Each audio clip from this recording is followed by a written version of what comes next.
Student কেমন আছো? I hope প্রত্যেকে ভীষণ ভালো আছো। আজকে আমি যে টপিকটা নিয়ে ডিসকাস করব, যে অঙ্কটা নিয়ে আলোচনা করব, সেটা হচ্ছে যে কোষা থেকে 23.3 এই চ্যাপ্টারে নয়ের অঙ্কটা।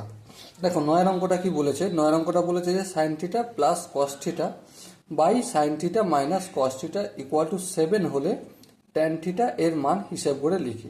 ওকে, চলো দেখো এই অঙ্কটা করার আগে একটা ছোট্ট একটা ডিসকাস করব। সাপোজ মনে করো A by B equal to C by D যদি থাকে, এটাকে আমি A plus B by A minus B equal to C plus D by C minus D এটা লিখতে পারি। আর এই প্রসেসটাকে কি বলা হয়? যোগ ভাগ প্রক্রিয়া। কি বলা হয়? যোগ ভাগ প্রক্রিয়া। ওকে, সো এবার প্রশ্ন হচ্ছে যে এই প্রসেসটা শিখলাম কেন, এই জিনিসটা শিখলাম কেন? কারণ আমাকে দিয়ে রেখেছে দেখো sine theta plus cos theta by sine theta minus cos theta equal to 7। হ্যাঁ, এটা আমাকে দিয়ে রেখেছে। নির্ণয় কি করতে হবে? Tan theta. হ্যাঁ, ট্যান থিটা নির্ণয় করতে হবে, কোনো অসুবিধা নেই। আচ্ছা, ট্যান থিটা মানে কি? বলো বলো। ট্যান থিটা মানে হচ্ছে sine theta by cos theta, ঠিক? আচ্ছা, ট্যান থিটার মানে যদি sine theta by cos theta হয়, তার মানে কি এখানে সাইন থিটা থাকবে আর নিচে কস থিটা থাকবে? হ্যাঁ ঠিক।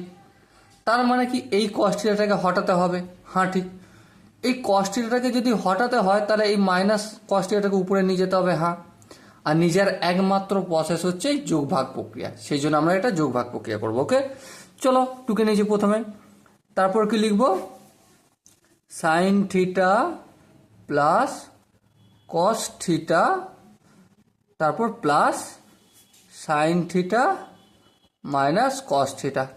ঠিক আছে, তাহলে উপরেরটা প্লাস নিচেরটা বাই উপরেরটা sine theta plus cos theta minus bracket দিয়ে করব, কারণ মাইনাস মানে পুরোটার তো চেঞ্জ হবে, তাই ব্যাকেট দিলাম। ওকে,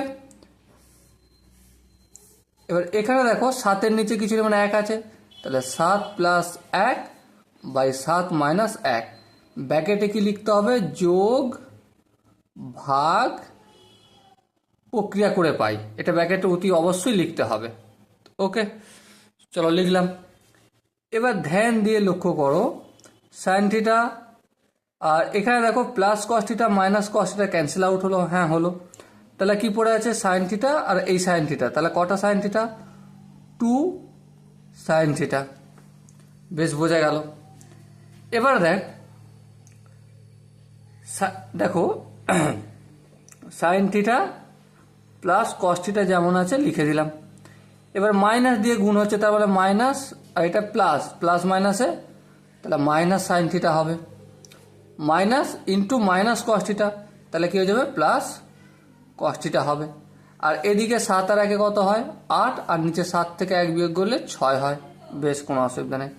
এবার লক্ষ্য করে দেখো এখানটা মাইনাস সাইন থিটা আর এই minus theta sine theta cancel out হলো। হ্যাঁ হলো। তাহলে কি শেষে দাঁড়ালো?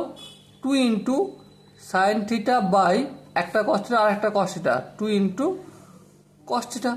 আর এই দিকটা কি আছে? 8/6। এই দুই ক্যান্সেল আউট হয়ে গেল। তাহলে কি বেঁচে রইল? লক্ষ্য করে দেখো এখানটা sine theta by cos theta, তাই না? হ্যাঁ, তাহলে ট্যান থিটা ইকুয়াল টু 8/6। অঙ্ক কমপ্লিট। ওকে, কত সুন্দর একটা অঙ্ক, খুব সহজে এবং খুব সহজ মেথডে আমরা প্র্যাকটিস করলাম। আশা করি তোমাদের প্রত্যেকের বুঝতে কোনো অসুবিধা হয় না। যদি কোনো জায়গায় অসুবিধা থাকে তো ডেফিনেটলি কমেন্টে জানিও, আমি প্রতিটা কমেন্ট দেখব, এবং যদি কোনো জায়গায় অসুবিধা থাকে সেই রিলেটেড একটা ভিডিও আনবো, যাতে করে তোমাদের সমস্ত ডাউট ক্লিয়ার হয়ে যায়। ওকে, চলো দেখা হচ্ছে নেক্সট সেশনে। ততক্ষণ পর্যন্ত ভালো থেকো, সুস্থ থাকো এবং জয় হিন্দ।